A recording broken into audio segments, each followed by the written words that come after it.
ஆண்டவராகிய இயேசு கிறிஸ்துவின் கிருபையும் சமாதானமும் உங்கள் அனைவரோடும் கூட என்றென்றைக்கும் இருப்பதாக. தலைப்பு: நான் உன்னை விட்டு விலகுவதும் இல்லை, உன்னை கைவிடுவதும் இல்லை. ஏசாயா 60ஆம் அதிகாரம் 14ஆம் வசனம் முதல்.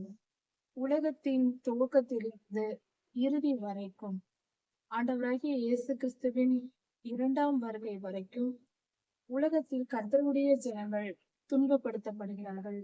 ஆதியிலே ஆபேலேயா முதல் கடைசியில் கர்த்தருடைய வருகை வரைக்கும் கர்த்தருடைய ஜனங்கள் மிகுந்த துன்பத்திற்கு ஆளாகிறார்கள். தங்கள் வாழ்க்கையின் துன்பத்தை, அதிக துன்பங்களை அனுபவிக்க நேரிடுகிறது. இதற்கெல்லாம் ஒரு முடிவாக கர்த்தர் நித்திய சந்தோஷத்தை, நிரந்தரமான சந்தோஷத்தை தம்முடைய ஜனங்களுக்கு தருவேன் என்று சொல்லுகிறார். அந்த வசனங்கள் தான் இந்த வேத பகுதியில் கொடுக்கப்பட்டிருக்கிறது.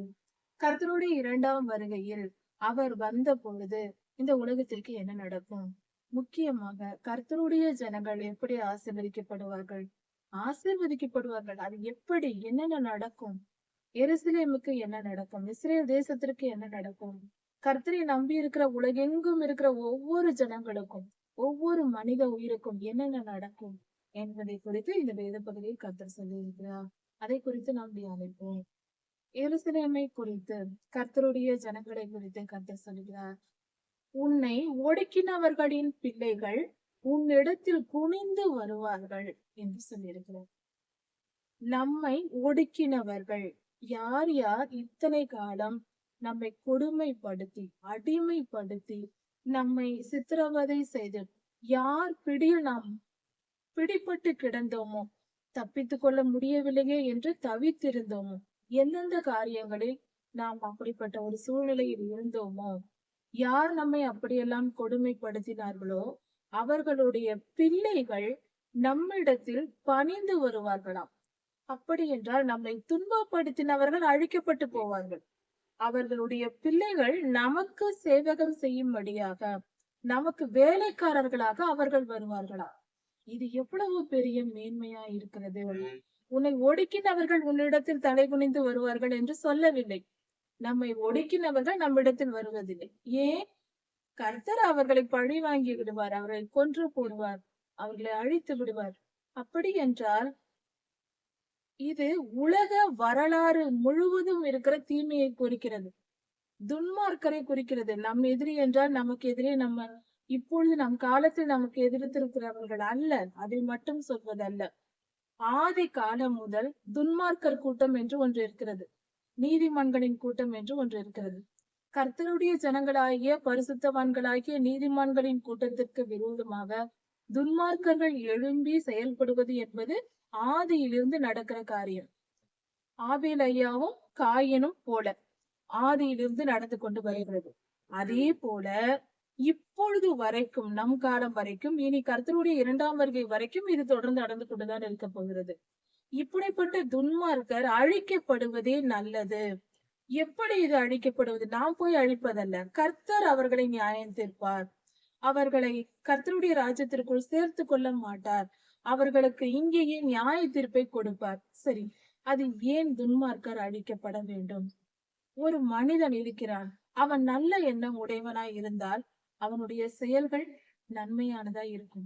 பிறருக்கு கொடுத்து பழக்கப்பட்டவர்கள், பிறருக்கு, ஏழைகளுக்கு இறங்குகிற ஒரு மனிதன் இருந்தால், தன் வாழ்நாள் முழுவதும் தன் கையில் இருக்கிறதை எடுத்து ஏழைகளுக்கு கொடுத்து, ஆகாரம் கொடுத்து, சிறு பிள்ளைகளை கவனித்து, ஏழ்மையா இருக்கிறவர்களுக்கு தன்னிடத்தில் எது இருந்தாலும் அதில் ஒரு சிறிதளவாவது கொடுத்து உதவி செய்கிற மனம் இருக்கும். அந்த மனம் இருப்பவர்கள் கொடுப்பார்கள். தன்னிடத்தில் கொஞ்சம் இருந்தாலும் அதிலும் கொஞ்சம் கொடுப்பார்கள்.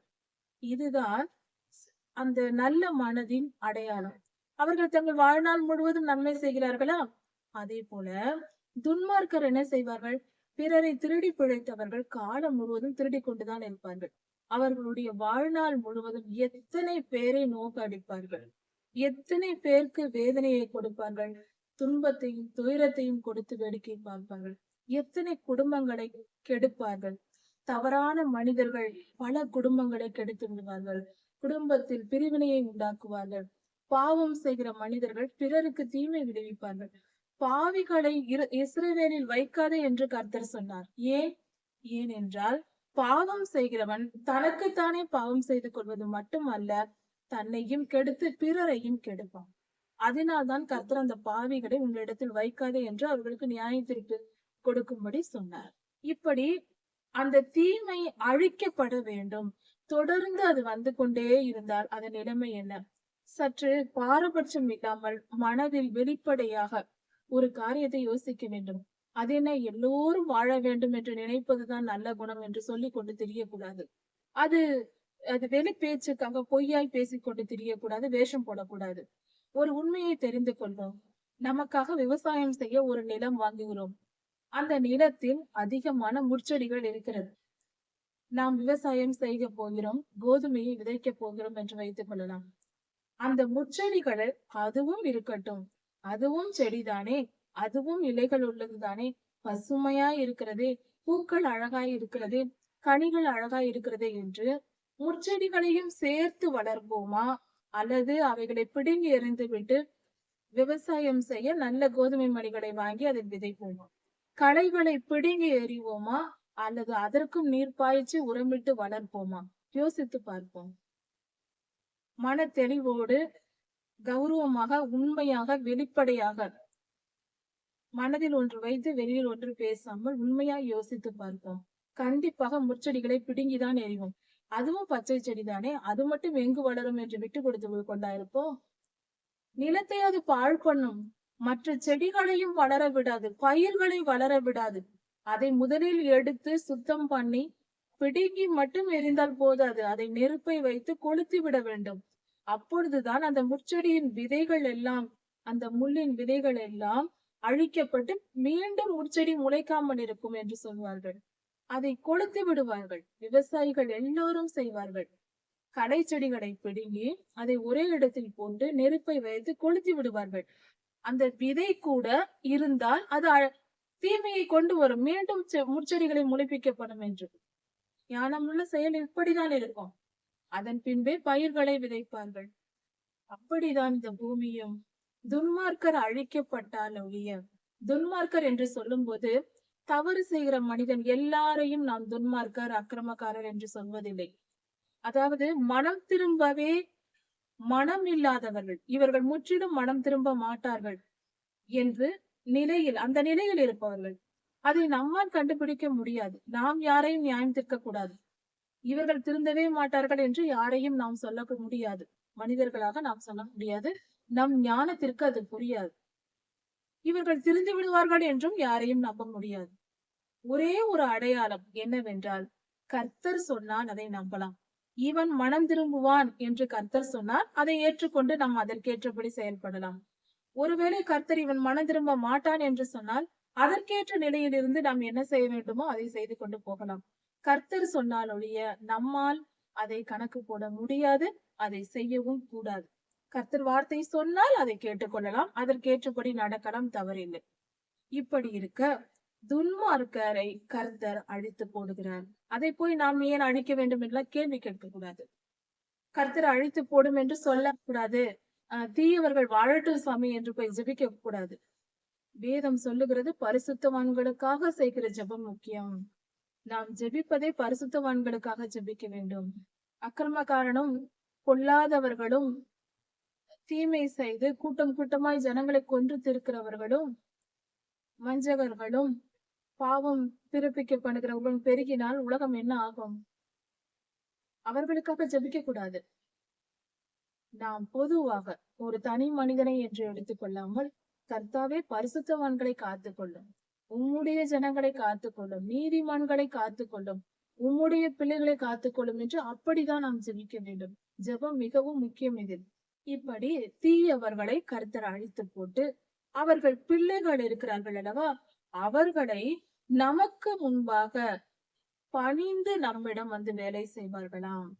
அப்படிப்பட்ட ஒரு நிலைக்கு கர்த்தர் தள்ளுவார்.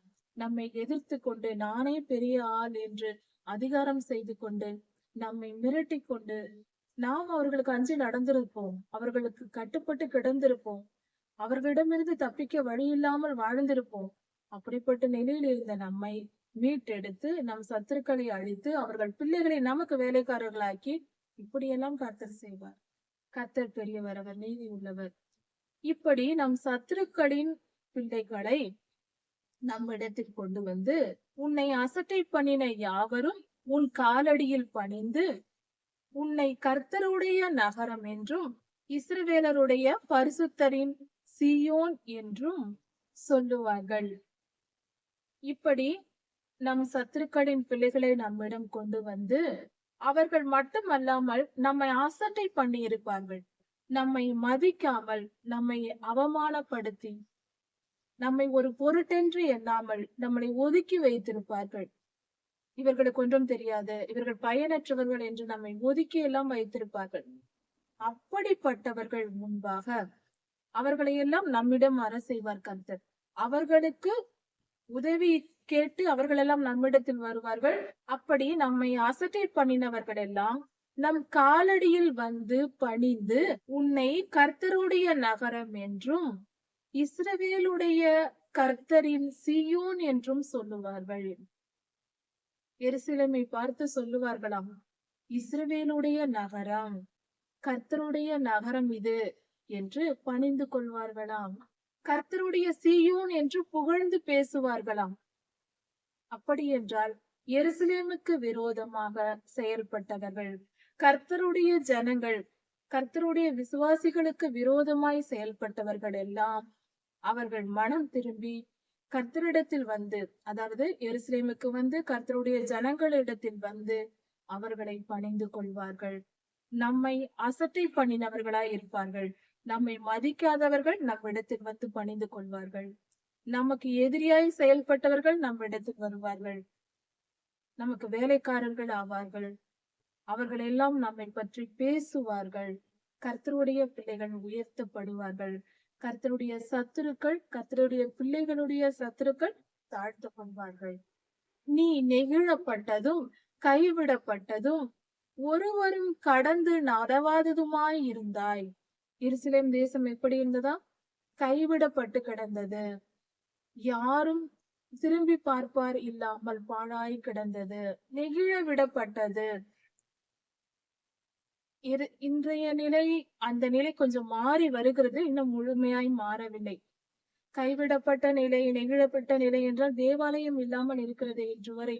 இந்த நிலைதான், ஆனால் கொஞ்சம் கொஞ்சமாக மாறி வருகிறது. இஸ்ரவேல் தேசம் 1946 வருடத்திலிருந்து துளிர்க்க தொடங்கி விட்டது. இஸ்ரவேல் தேசம் உருவாகி விட்டது. இந்த மாற்றங்கள் அதிலிருந்து வர தொடங்கி விட்டது. ஆனால் அது வரைக்கும் ஆண்டவராகிய இயேசு கிறிஸ்துவின் உயிர்த்தெழுதலுக்கு பின்பாக சுமார் கிபி 40ஆம் வருடத்திலிருந்து 1946ஆம் வருடம் வரைக்கும் இந்த நிலையில் இருந்தது. நெகிழப்பட்டதும் கைவிடப்பட்டதுமாய் இருந்தது இஸ்ரவேல் தேசம். அதாவது எருசலேம் நகரம் இப்படி இருந்தது. தேசம் இல்லை, இஸ்ரவேலர்கள் அங்கு இல்லை. உலகெங்கும் சிதறடிக்கப்பட்டு இருந்தார்கள். இந்த காலகட்டத்தை குறிக்கிற வார்த்தையா இது இருக்கிறது. ஒருவரும் கடந்து நடவாததுமாய் இருந்தாய். தேவாலயம் இன்றும் கூட இல்லை, இன்னும் உருவாகவில்லை அல்லவா? இப்படிப்பட்ட நிலையில் இருக்கிறது. ஒருவரும் கடந்து போக முடியாத நிலையில் இருந்தாய். இந்த இடைப்பட்ட காலத்தில் இஸ்ரேல் தேசம் உருவாகும் வரைக்கும் அந்த தேசம், எருசலேம் நகரமும் இஸ்ரேல் தேசமும் ஒரு பொருட்டாக எண்ணப்படாமல் தாழ்த்தப்பட்டு கிடந்தது. ஆண்டவராகிய இயேசு கிறிஸ்துவை சிலுவை மரணத்திற்கு ஒப்பு கொடுத்த பாவத்தை நிமித்தம் இப்படியாக கிடந்தது. தனிப்பட்ட கர்த்தருடைய ஜனங்களும் இப்படி தங்கள் வாழ்க்கையில் ஒரு குறிப்பிட்ட காலம் துன்பத்தையும் துயரத்தையும் அனுபவித்து கொடுமைக்கும் ஒடுக்கப்படுதலுக்கும் அடிமைத்தனத்திற்கும் சிறையிருப்புக்கும் ஒப்பு கொடுக்கப்படுகிறார்கள். கர்த்தருடைய பரிசுத்தவான்கள் வாழ்க்கையிலும் இப்படி நடக்கிறது. தனிப்பட்ட ஒவ்வொருவர் வாழ்க்கையிலும் இப்படியாக அவர்கள் உருவாக்கப்படுகிறார்கள். கர்த்தர் உருவாக்கும் விதம், நாம் சமைக்கும் போது சமையலில் ஒரு பக்குவம் இருக்கிறது அல்லவா? பக்குவப்படுத்துவோம். அது போல நம்முடைய இருதயத்தை பக்குவப்படுத்தும்படியாக கர்த்தர் இப்படிப்பட்ட பாடுகளை நம் வாழ்க்கையில் அனுமதிக்கிறார். தனிப்பட்ட ஒவ்வொருவர் வாழ்க்கையிலும் இது நடக்கும். உலகத்தில் எருசலேம் நகரத்திலும் இது நடக்கிறது. இப்படி நீ இருந்தாய்.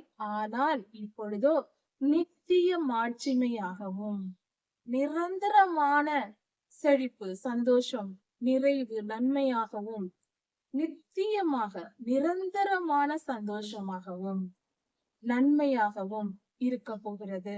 தலைமுறை தலைமுறையா இருக்கும் மகிழ்ச்சியாகவும் வைப்பேன் என்று கர்த்தர் சொல்லுகிறார்.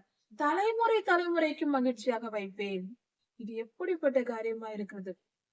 கடந்த காலம் எல்லாம் துன்பம், துயரம் எல்லாம் இருந்தது. நம் தனிப்பட்ட வாழ்க்கையிலும் இருந்தது. இஸ்ரேல் தேசத்திலும் இருந்தது.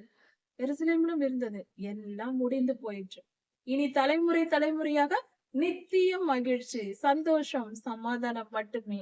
அப்படி கர்த்தர் நமக்கு செய்ய போகிறார். நீ ஜாதிகளின் பாலை குடித்து, ராஜாக்களின் பாலை குடித்து. அப்படி என்றால் உலகத்தில் இருக்கிற சகல ஜாதிகளில் இருந்தும் ஜனங்கள் ரட்சிக்கப்பட்டு திரும்பி வருவார்கள். மனம் திரும்பி ரட்சிக்கப்பட்டு கர்த்தருடைய ஜனங்கள் ஆவார்கள். உலகத்தில் பல தேசங்களிலும், எல்லா தேசங்களில் இருந்தும், எல்லா மூலை முடுக்குகள், எல்லா இடங்களில் இருந்தும் ஜனங்கள் திரும்பி வருவார்கள். கர்த்தரிடமாய் மனம் திரும்பி எழுப்புதல் உண்டாகும். கர்த்தரிடத்தில் கர்த்தருடைய ஜனங்கள் போவார்கள், விசுவாசிகள் பெருகுவார்கள். ராஜாக்களும் பல ராஜாக்களும் மனம் திரும்பி கர்த்தரிடமாய் சேருவார்கள். அவர்கள் பிள்ளைகள், ராஜாக்களின் பிள்ளைகளும் கர்த்தரிடமாய் வந்து சேருவார்கள். கர்த்தராகிய நான் இரட்சகர் என்றும், யாக்கோபின் தேவனாகிய நான், கர்த்தராகிய நான் இரட்சகர் என்றும், ஆண்டவரே நம்மை பாதுகாக்கிறவர், நம்மை காப்பாற்றுகிறவர் என்றும். ஏனென்றால் நம்மை காப்பாற்றி விட்டாரே. இத்தனை காலம் துன்பம் அனுபவித்தோம். எருசலேம் நகரம் துன்பம் அனுபவித்தது. கர்த்தர் காப்பாற்ற வரப்போகிறார். நம்முடைய வாழ்க்கையிலும் கர்த்தர் வந்து நம்மை காப்பாற்றுகிறார். அப்பொழுது கர்த்தர் இரட்சகர், அவர் காப்பாற்றுகிறவர் என்று நாம் உணர்ந்து கொள்கிறோம். யாக்கோபின் வல்லவர் உன் மீட்பர் என்றும் அறிந்து கொள்வாய். யாக்கோபின் வல்லவர், ஆபிரகாம், ஈசாக்கு, யாக்கோபு என்பவரே தேவன். அவர்தான் நம்முடைய பிதாவாகிய தேவன். நம் ஆண்டவர் இயேசு கிறிஸ்து, அவரே நம் மீட்பர். ஆண்டவராக இயேசு கிறிஸ்து நம்மை மீட்கிறவராய் இருக்கிறார். பாவத்திலிருந்து, துன்பத்திலிருந்து, எல்லாவற்றிலிருந்தும் தீமையின்றி நம்மை மீட்டு எடுத்து அப்படியே விட்டு விட மாட்டார், அழித்து விட மாட்டார். மீட்டு எடுத்துக் கொள்கிறார். அவர் மீட்பராய் இருக்கிறார் என்று நாம் அறிந்து கொள்ளும்படியாக, உணர்ந்து கொள்ளும்படியாக கர்த்தர் நமக்கு நன்மை செய்ய போகிறார். நான் வெண்கலத்துக்கு பதிலாக இரும்பையும், இரும்புக்கு பதிலாக வெள்ளியையும், மரங்களுக்கு பதிலாக வெண்கலத்தையும், கற்களுக்கு பதிலாக இரும்பையும் வர பண்ணுவேன் என்று எருசலேமுக்கு சொல்லுகிறார். அதாவது இதன் பொருள் என்னவென்றால், எருசலேம் நகரம் உயர்த்தப்பட போகிறது என்று பொருள். எருசலேமில் ஒரு வீடு கட்டுகிறார்கள் என்று வைத்துக் கொள்வோம். கற்களை வைத்து வீடு கட்டி கொண்டிருந்தவர்கள் இப்பொழுது இரும்பை வைத்து கட்டுவார்களாம். சில பொருள்களை இரும்பினால் செய்து பயன்படுத்தி கொண்டிருந்தவர்கள் எல்லாம் வெண்கலத்தை வைத்து பயன்படுத்துவார்களாம். வெண்கலத்தை பயன்படுத்தின காரியங்களுக்கு வெள்ளியையே பயன்படுத்துவார்களாம். உயர்த்தப்படுதல். அப்படி வெள்ளியை பயன்படுத்தின காரியங்களுக்கு தங்கத்தை பயன்படுத்துவார்களாம். மிகவும் உயர்த்தப்பட்ட நிலைக்கு எருசலேம் நகரம் வரும். கர்த்தருடைய ஜனங்கள் நாமும் இப்படி உயர்த்தப்படுவோம். நம் வாழ்க்கை தரம் உயரும். இவ்வுலக வாழ்க்கை மட்டும் அல்ல, ஆவிக்குரிய வாழ்க்கையிலும் பரிசுத்தத்தில் வளருவோம். கர்த்தருடைய ராஜ்யத்திற்கு சேரும்படியாக நாம் அதிகமான கர்த்தருடைய ஆவிக்குரிய வரங்களையும் ஆசீர்வாதங்களையும் பெற்றுக்கொள்வோம். அதிக கர்த்தருடைய ஞானத்தை பெற்றுக்கொள்வோம். அவருக்கு பரிசுத்தம் அடைவோம். அவருடைய ராஜ்யத்தை சேரும்படியாக இவ்வுலக வாழ்க்கையிலும் உயர்த்தப்படுவோம், ஆவிக்குரிய வாழ்க்கையிலேயே உயர்த்தப்படுவோம். உன் கண்காணிகளை சமாதானம் உள்ளவர்களாகவும், உன் தண்டற்காரர்களை நீதிமான்களாகவும் ஆக்குவேன் என்று சொல்லுகிறார். அதாவது கண்காணிகள் என்றால் அரசாங்க அதிகாரிகள். தண்டற்காரர் என்று சொல்லும் போது வரி வசூலிப்பவர்கள் போன்றவை செய்கிறவர்கள். அதிகாரிகள், அதாவது மொத்தத்தில் அரசாங்க அதிகாரிகள் சமாதானம் உள்ளவர்களாகவும் நீதிமான்களாகவும் இருப்பார்கள். அப்படி சமாதானம் உள்ளவர்களும் கண்காணிப்பாளர்கள் என்றால் நமக்கு ஒரு சூப்பர்வைசர் இருப்பார்கள் அல்லவா அலுவலகங்களில். அப்படி நம்மை கவனிக்கிறவர்கள், மேல் அதிகாரிகள், அவர்கள் சமாதானம் உள்ளவர்களாய் இருக்கும் பொழுது நம்மிடத்தில் சமாதானமாய் நடந்து கொள்வார்கள். கொடுமை இருக்காது, அடிமைத்தனம் இருக்காது என்று கர்த்தர் சொல்கிறார். நம் தனிப்பட்ட வாழ்க்கையிலும் எருசலேமிலும் இப்படி இருக்கும். அடுத்தது, தண்டற்காரரை நீதிமான்கள் ஆக்குவார். நம்மிடம் வரி வசூல் பண்ணுகிறவர்கள் நீதிமான்களாய் இருந்தால் என்ன நடக்கும்? நீதியாய் நம்ம இடத்தில் வரி வசூல் பண்ணுவார்கள். அநியாயம், அக்கிரமம் இருக்காது. அதாவது அவர்கள் கலெக்டர்கள், இப்படிப்பட்ட பதவியில் இருப்பவர்களை பற்றி சொல்லுகிறது. இப்படி அரசாங்க அதிகாரிகள் நீதிமான்களும் சமாதானம் உள்ளவர்களுமாய் இருக்கும் போது தேசம் சுபிட்சமாய் இருக்கும், ஜனங்கள் சமாதானமாய் இருப்பார்கள். இனி கொடுமை உன் தேசத்தில் இருக்காது. கொடுமை இருக்காது. ஒருவரை ஒருவர் கொடுமைப்படுத்தும் அந்த செயல் இருக்காது என்று சொல்லுகிறார். தேசத்தில் கொடுமையே எங்கும் இருக்காது. எவ்வளவு சமாதானமான சந்தோஷமான காரியம் இது. நம்முடைய தனிப்பட்ட வாழ்க்கையிலும் கொடுமை இருக்காது. யாரும் நம்மை கொடுமைப்படுத்த முடியாது. அந்த கொடுமைகளிலிருந்து நாம் விடுதலையாக்கப்படுவோம். கர்த்தர் சுதந்திரத்தை நமக்கு கொடுக்கிறார். எவ்வளவு பெரிய சமாதானம், சந்தோஷமான காரியம். அழிவும் நாசமும் உன் எல்லைகளிலும் கேட்கப்பட மாட்டாது. அது அழிந்தது, இங்கு அழிந்தது என்று நம்முடைய எல்லைகளில் கூட அந்த செய்தி வராதாம். அப்படி அழிவும் இருக்காது, நாசமும் இருக்காது. எல்லாம் நன்மையாய் இருக்கும், சுபமாய் மங்களகரமாய் இருக்கும். நம் தனிப்பட்ட வாழ்க்கையும் எருசலேம் நகரமும். உன் மதில்களை ரட்சிப்பென்றும் உன் வாசல்களை துதி என்றும் சொல்லுவாய். நம் மதில்கள் நமக்கு பாதுகாப்பாய் இருக்கும். வாசல்கள் நம்மை துதிக்கும். கர்த்தருடைய ஆசீர்வாதம் அது. அதாவது உன் வாசல்களில் கர்த்தருடைய துதி இருக்கும், துதி சத்தம் இருக்கும். அப்படி என்றால் நாம் உள்ளே கர்த்தரை துதித்து பாடும்போது நம் வாசல்களில் கேட்கும் அல்லவா? அப்படி சொல்வது அதாவது மகிழ்ச்சி நிரம்பி இருக்கும் என்று பொருள். சூரியன் இனி பகலிலே உனக்கு வெளிச்சமாய் இருக்காது. சந்திரன் தன் வெளிச்சத்தால் உனக்கு பிரகாசிக்காது. அப்படி என்றால் கர்த்தரே நம் வெளிச்சமாய் இருப்பார். அவரே நம் வெளிச்சமாய் இருப்பார். வெளிப்படுத்தல் 21 23 வசனத்திலும் இந்த வார்த்தை கொடுக்கப்பட்டிருக்கிறது. கர்த்தரே நமக்கு வெளிச்சமாய் இருப்பார். 2ஆம் வருகையில் 1000 வருட அரசாட்சியில் இது நடக்கும். புதிய எருசலேம் பூமியில் இறங்கி வரும்போது அந்த எருசலேமில் 4 திசைகளிலும் 12 வாசல்கள் இருக்கும். அது எப்பொழுதும் திறக்கப்பட்டதா இருக்கும். கர்த்தர் நடுவில் இருப்பார், எருசலேமின் நடுவில் இருப்பார். அவரே அந்த நகரத்திற்கு, எருசலேமுக்கு வெளிச்சமாய் இருப்பார். நம் எல்லோருக்கும் அவர் வெளிச்சமாய் இருப்பார். நிலாவும் சூரியனும் அந்த வெளிச்சம் மங்கினதாய் தெரியும். கர்த்தருடைய வெளிச்சம் பிரகாசமாய் இருக்கும். அப்படி இந்த உலகம் இருக்கும் என்று வேதம் சொல்லுகிறது. கர்த்தருடைய வெளிச்சம் நமக்கு கிடைக்கும். கர்த்தரோடு கூட நாம் இருப்போம் என்று பொருள். அவர் வெளிச்சம் நம்ம இடத்தில் கிடைக்கிறது என்றால் அவர் கூடவே இருக்க போகிறோம். அவரோடு கூட வாழும் வாழ்க்கையை விட வேறு எந்த உயர்ந்த வாழ்க்கையும் தேவையில்லை. அதுவே போதும் அல்லவா?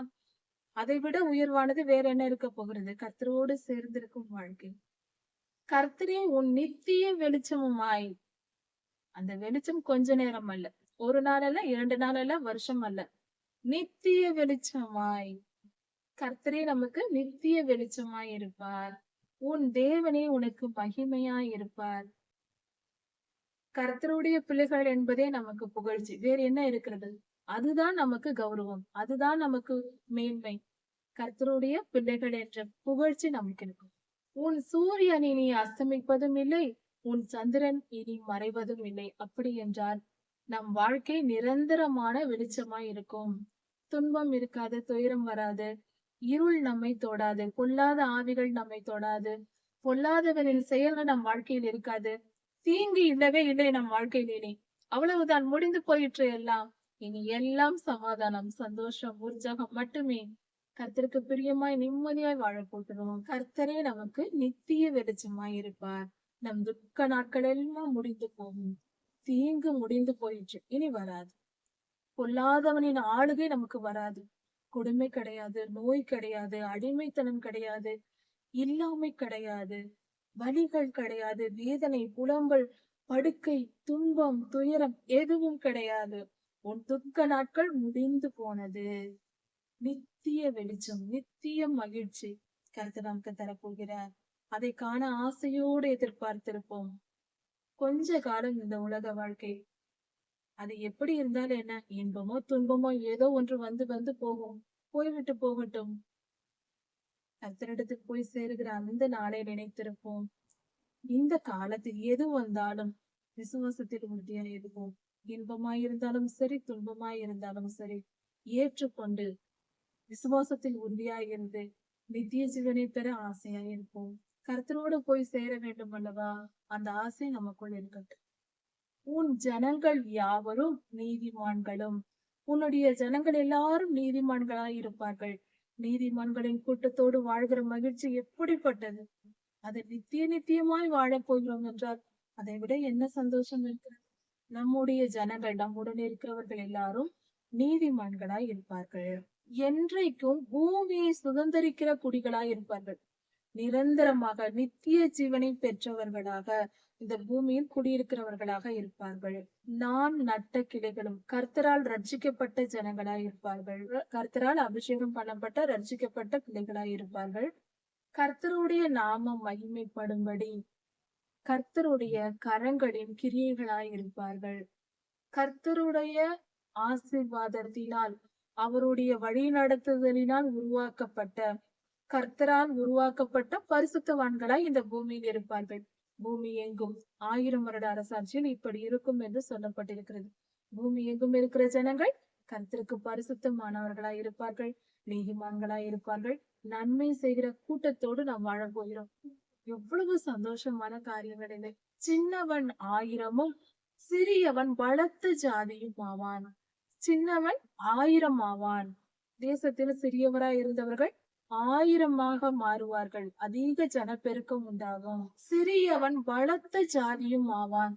ஒரு சாதாரண ஒரு மூலையில் இருந்த ஒரு சிறிய மனிதனா இருக்கலாம், மிகப்பெரிய ஜாதி ஆவார்கள். அதிகமான ஜனங்கள் பிறப்பார்கள். கர்த்தராகிய நான் ஏற்ற காலத்தில் இதை தீவிரமாய் நடப்பிப்பேன். 1000 வருட அரசாட்சியில் இப்படி கர்த்தருடைய பரிசுத்தவான்கள் பழுகி பெருகுவார்கள் என்று சொல்லப்பட்டிருக்கிறது. இதை நான் ஏற்ற காலத்தில், அதற்கென்று கர்த்தர் நியமித்திருக்கிற அந்த காலம், அந்த காலத்தில் தான் அந்த காரியத்தை கர்த்தர் செய்வார். ஏற்ற காலத்தில் தீவிரமாய் அதை நடப்பிப்பேன், வேகமாக அதை நடப்பிப்பேன் என்று கர்த்தர் சொல்லுகிறார். கர்த்தர் ஏற்ற காலத்தில், அதிகதின் காலத்தில் அதை சரியாக செய்து முடிப்பார். அவர் நல்லவர், அவர் பெரியவர். இப்படியெல்லாம் நான் உனக்கு வாழ்க்கை வைத்திருக்கிறேன் என்று சொல்லி இருக்கிறார். இதை தெரிந்து கொண்டு இப்படிப்பட்ட நன்மைகளை, நித்தியமாய் நிரந்தரமான இன்பத்தை, நிரந்தரமான பரிசுத்த வாழ்க்கையை, கர்த்தரோடும் நீதிமான்களோடும் வாழ்கிற வாழ்க்கை, பரிசுத்த நகரத்தில் வாழ்கிற வாழ்க்கை, இப்படிப்பட்ட வாழ்க்கையை பெற்றுக்கொள்ள இவ்வுலக வாழ்க்கையில் வரும் இன்ப துன்பங்களை ஏற்றுக்கொண்டு பரிசுத்தமாய் வாழ்வோம். கர்த்தருடைய ராஜ்யத்தை சுதந்திரத்துக் கொள்வோம். ஞானம் உள்ளவர்களாய் இருப்போம். இவ்வுலக இப்பொழுது வாழும் நாம் வாழ்க்கை கொஞ்ச காலம்தான். இதில் வரும் இன்ப துன்பங்களை பொறுத்து கொண்டால் மிகப்பெரிய ஆசீர்வாதத்தை இழக்காமல் இருக்கலாம், பெற்றுக்கொள்ளலாம். யோசித்து பார்ப்போம். ஞானம் உள்ளவர்களாய் செயல்படுவோம். கர்த்தருடைய ஆசீர்வதிப்பாராக. இதன் தொடர்ச்சியை அடுத்த செய்தியில் பார்க்கலாம். மாரநாதா.